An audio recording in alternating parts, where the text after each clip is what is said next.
But you're the only person on their website of about 500 people that's from Catawba County. Yeah, you're right. Yeah. So we will continue to sell Charlotte when that opportunity is right. If we're going, I mean, if you were going to sell a retirement community, you'd talk about doing it. If you want to sell to the new people that are connected to the airport, you're going to sell Charlotte. Well, may I ask one thing? As far as that entity goes, whether it's the partnership to the west of us or the Charlotte partnership, can we not be members of both? We have to be members. Okay. Because I'm sitting there thinking, networking wise, but I mean, we can still have these associations with Charlotte and be part of that Western North Carolina partnership. Well, I went to a seminar about 2 weeks ago in Asheville. Advantage West had an evolving alternate energy conference, and they had Angelou do a cluster analysis of all of Western North Carolina for alternate energy, and it was a very interesting presentation. And I started fishing around. I said, well, does that include Catawba County? And lo and behold, it does, because it includes Western Piedmont Council of Governments. Well, if you looked at Angelou's cluster map, here in Buncombe County, there's hundreds of companies related to emerging alternate energy. You look down at Catawba County, there's 2 or 3. When you start going into Buncombe County and saying, well, what are these companies? And they're flooring companies, and they're contracting companies, and they're this, that, and the other. And I said, well, geez, if you go to count all those people, there should be 50 of these things here in Catawba County. So here's the thing where Catawba County is involved with something the Advantage West is doing through our Western Piedmont Council of Governments Association, but we aren't getting our share of it. Again, we will sell where we can sell. We will sell the attributes that we can. But I only see one of them.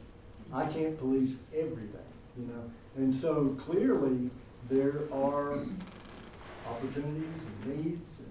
Do you work with the Western Piedmont Council of Governments, who has that association with Advantage West? I also work with Advantage West, So, yeah, but can't watch it all. So. Let me keep moving here. You saw the recent branding initiative by the City of Hickory. It was a fantastic job. I think it captured the essence of the mindset that we have here. Makers and doers is what the mindset of this community is. How can we use that to our benefit? And of course, where I'm taking it in my mind is how can we use that concept to help us with this big elephant issue, whatever that big elephant issue is going to be. Clearly, I don't think that a 22-year-old is all that worried about quality production, or craftsmanship. How can we tie that message together if that is the elephant that we're going to go after? We are a strong community for young parents. Young parents love this community. Not young parents, young adults that are out of college have a hard time coming to Hickory. They want to live in David Center, they want to live in Charlotte, So how do we get those people straight out of college that aren't yet young parents or thinking about that, but that are going to be? That's one of the issues we've got to deal with. I just go back to the sector investment that occurred during the last year. Here's some of the supporting institutions that we talk about to the manufacturing entities that we talk with. We do have good rationale within that, not to mention all of the other attributes that have made us a manufacturing center for many,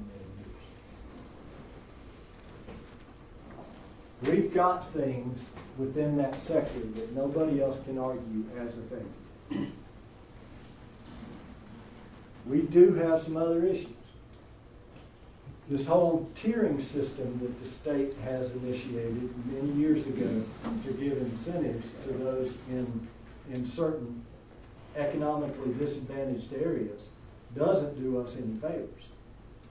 Tell me why we are the 13th highest unemployment rate by county, but we're not in the top 40 from the state's perspective as far as giving incentive? That's not a question, is it? Well, I mean, it's how we vote, and we have a well, Democratic government. What did you expect? certainly there are, the way that that system was set up was that there will be 40 that are tier ones. Here's the criteria. Unemployment, household income, assessed value in the county. Of course, our big, huge tax investment is Marshall Steam Plant. Tell me why an entity, why we should be docked because we have this tax base down there. Why should we not be able to recruit companies on the same level as somebody else because we have Marshall Steam Plant in the county? You know, other criteria. If you're under 12,000 in population, you automatically be a tier one. If you're under 50,000, you are in the next group automatically. If you're under 50,000 with have a greater percentage of population in poverty than 19%, you're clumped into a tier one too. So all the valuable real estate is eaten up by Camden and Gates and Perquimans and Pasquotank and all these counties that can't effectively move the needle. You forgot to go west. Oh, okay. Far east, far west is your dividing line. Camden County, if my memory's right, has an unemployment rate of 7.6%. But because they're small, they get to be a tier one, and we don't. So, tell me, we have the opportunity to be an economic engine. Give us some gas. The state hasn't been able to do that because all the valuable real estate's eaten up by these counties that can't move the needle. I've got proposals out there, but whether or not they take root, who knows? All right. Y'all probably want to go home. What other questions you got? I think I've covered all my slides here. Oh, there's your elephant. There we go. Final questions. Agree there's issues. Agree there's opportunities. Agree that we need to work together to try and figure out how to think of ourselves in this big long-term opportunity and what is that. And we're working on that, and we'll take any feedback from you individually or collectively as that goes along. Scott, stick around for a little bit if you can and talk to Scott. Thank you very, very much. There was something that I continued to hear was a lot of hunters, a lot of arrows, a collaboration to kill that elephant or to get to that elephant. We're well over a year in looking at what these priorities are. And it started with a meeting at CVCC, then the Chamber and the Economic Development Board met, and we have vetted and we have cussed and discussed all of these issues. What is the stage that we're in right now? The Chamber can't go out and say, we've got this economic development strategy and here's what we need to do along with EDC, because it's the Chamber. And they're, you know, you're dead on arrival if just the Chamber is going to do this.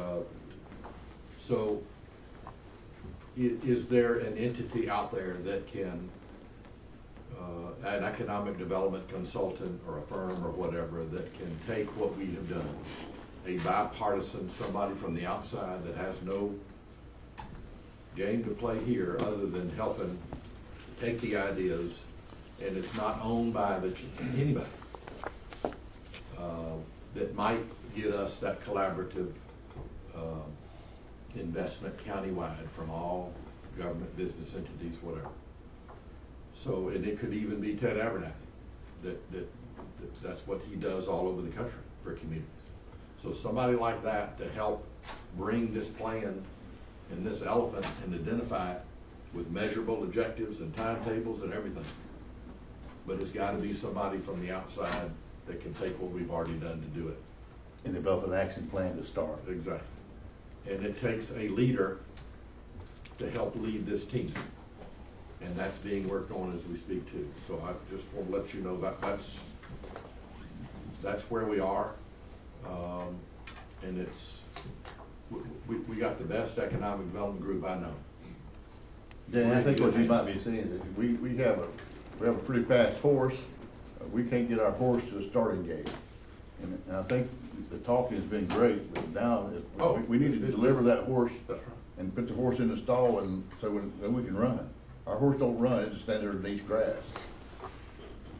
No, it's like one of those bucking horses before the Kentucky Derby that you can't get it into the Well, stall. the problem is we got too many people trying to hold the rein. That's the problem. It's not the horse. Okay? To our guests, thanks for coming. I'm not sure whether we'll meet in December. Just depends upon how the developments that I was talking about go. If we do and we need you, we will. But y'all have been terrific. We appreciate you being here. Thanks, Scott.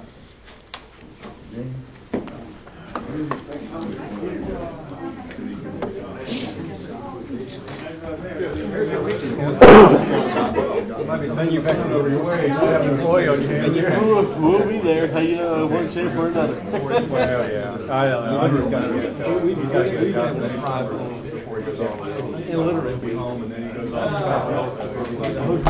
Gotta make it.